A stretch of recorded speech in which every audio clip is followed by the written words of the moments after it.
Hello YouTube. Today I would like to talk a little bit about being an upgraded ALT.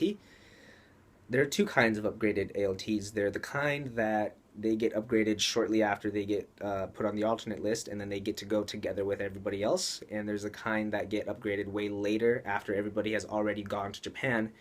And so they miss out on like Tokyo orientation and that kind of stuff. Um, so I won't be talking about Tokyo orientation because obviously I haven't gone. So I'm just going to give you my personal experience from having been upgraded.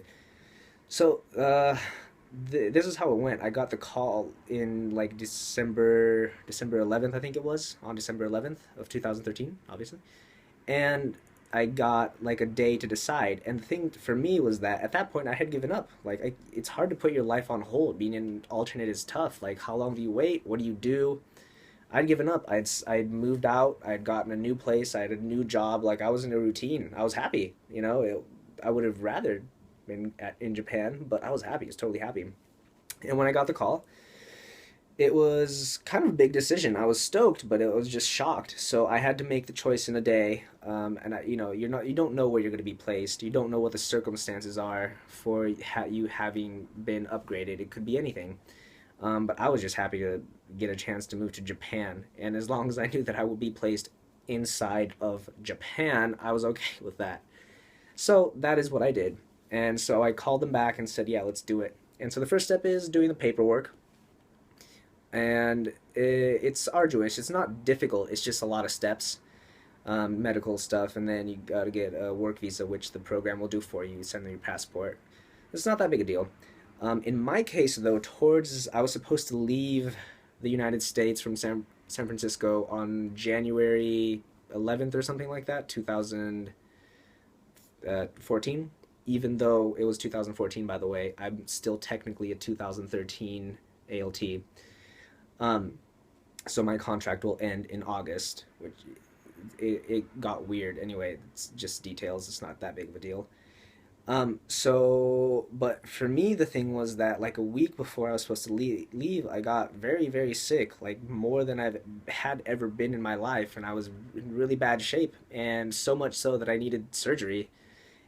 And so, in the course of maybe 2 weeks, 3 weeks, I got sick and got diagnosed and went into surgery, and then was recovering. And in that time, I had to push back my departure date for by about 2 weeks, and I was really afraid that I was going to get bumped off and they were going to call the next person in line to be upgraded. But thank God, that's not what happened. And I had to pay a $300 cancellation fee, which was never refunded. But that's okay because that's a drop in the bucket eventually, so it's fine.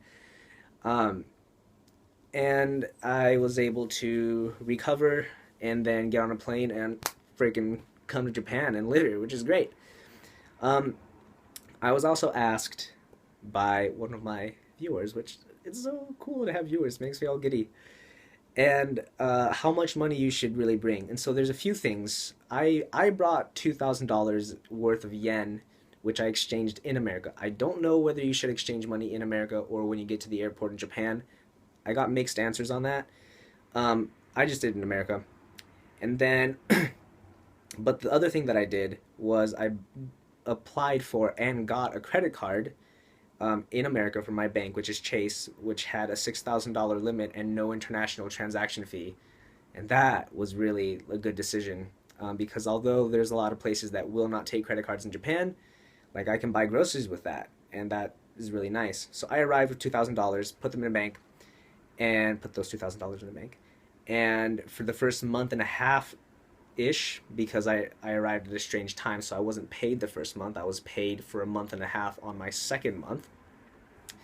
I was living off those $2,000, and by the end of by the time I got paid, I maybe had like a couple $100 or maybe even less actually in the bank, which is tight, but totally doable. And I was careful about what I spent money on, but I went to parties, and I like my first weekend here, I went to this huge snow festival, which was ironically canceled due to too much snow. Um, but it was like an expensive dinner, and then we went to karaoke afterwards, and it was awesome. And it was pricey though. and I went out drinking. And but the thing is that I thought that it was important enough to pay for those things because I would like to get involved with the people that I'm going to be working with and living with here. So I do recommend that you make the effort and go out and get to know the people.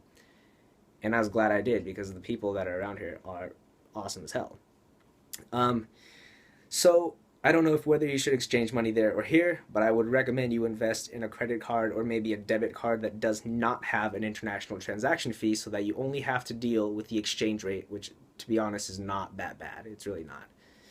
Um, let's see, what else?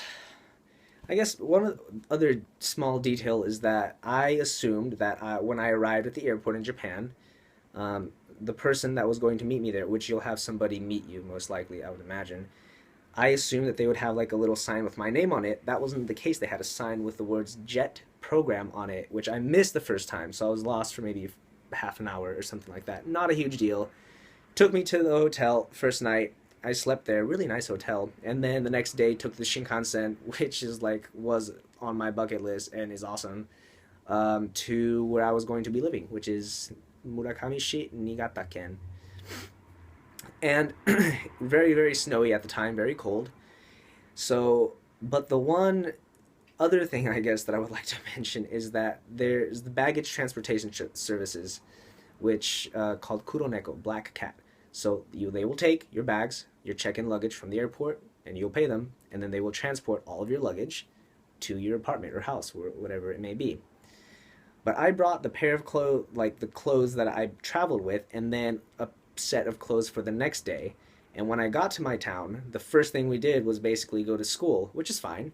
But by that time, I had like sweat things underneath my armpits from traveling, and that was a Thursday, and then I did not have my bags arrive until a Friday. So there was a day there where I had to reuse dirty clothes, and I got a clean t-shirt from one of my teacher's sons who invited me to dinner that night, but it was an Evangelion anime t-shirt. So the next day at work, not a great first impression since I showed up when it was really, really snowy with nothing but jeans, a scarf, and an anime t-shirt, and everybody had on suits and ties.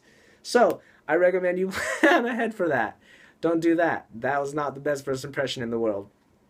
Um, Other than that, I guess the one last small detail was now feel like I brought a lot more than was actually necessary. I brought with me like 3 bags.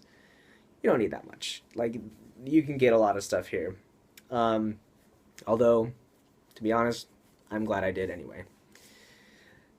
Um, yeah, and it's a strange thing to say, but like makes me all giddy that I have like people actually watching these and leaving comments. So if you have any questions, please leave comments, and I will really actually legitimately try to make videos answering your questions. Or if there are small questions, I will just try to answer you directly in the comments, which I haven't completely figured out the process of doing that yet, but I will get there. I am new to this whole thing, just like I am new to Japan.